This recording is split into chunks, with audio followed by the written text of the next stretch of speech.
And time. 12 minutes and 56 seconds. Same as last time. I think the 12:57 might have been down to user error on the stopwatch, but we should check a few more times just to be sure. The larger the sample size, the more likely it isn't a fluke. You've been timing your day-to-day deaths too, right? It seems like those usually last longer, which I'm guessing is due to your curse trying to keep itself as secret as possible. Otherwise, every man-eater in a 100-mile radius would know about you by now. You gotta wonder about the motivation there, though. Most of us would just take advantage of the situation. Case in point. So, if the idea is to maximise the number of times you get offed, it seems counterproductive to keep it from happening. What do you think? Still can't talk, huh? Okay. Blink once if it's the tied tongue, and twice if you need some water. Water. Figures. I drained you pretty thoroughly there. Alright, here you go. Chin up. Small sips, babe. That's right. Good job. You ever just stop and think about how weird this whole thing is? We've got the scientific rigour of an 8th grader making a baking soda volcano, but with so much more murder. Maybe I should start giving you a gold star every time you sputter back to life. No, wait. You should give me gold stars. I'm the one taking notes. Here. Think you can hold it on your own yet, or are your hands still too shaky? Don't strain yourself. I don't mind helping you with your drink. You helped me with mine, after all. Ow! First thing you managed to get out is an insult. Prickly as always. Hey, now that you're talking again, I was wondering, are you always this messed up when you come to? You are for me, but what about the longer stints of croaking? Wait, hang on. Let me get my notebook back out. Okay, so let's stick with draining deaths for now, just for the sake of keeping the variables the same. Back in the dock times, before you met the world's best lab partner vampire, how'd you feel when you clawed your way back to the world of the living?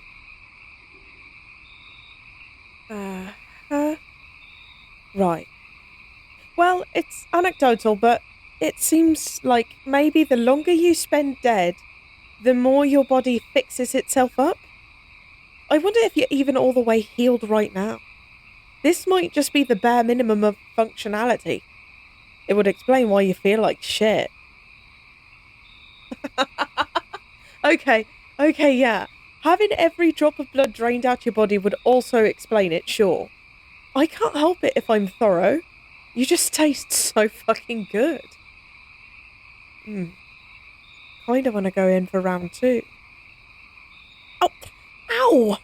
Jesus! I wasn't serious. You need to stop throwing things. It's getting to the point I feel nervous anytime I hand you something fragile. Oh, by the way, your brother texted while you were out. He was wondering what you wanted from Ambrosia, so I told him to get the number 6. What? What's that look for?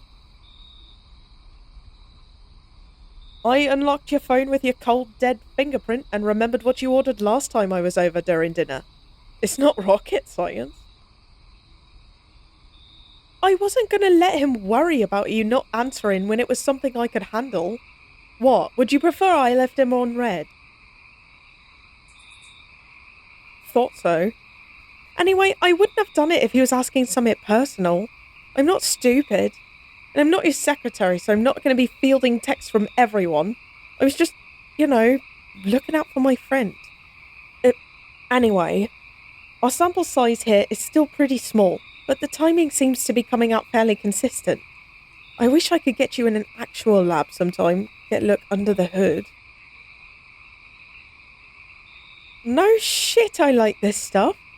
I wouldn't have started trying to figure it out if I didn't. You're a puzzle, babe, and I'm going to take you apart piece by piece. Okay, bad metaphor, but my point stands.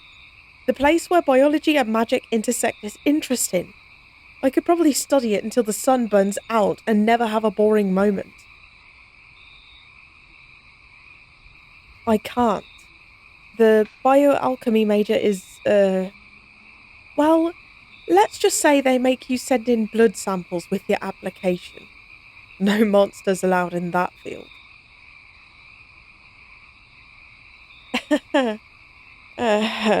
Well, it's a pain in the arse to process that kind of thing.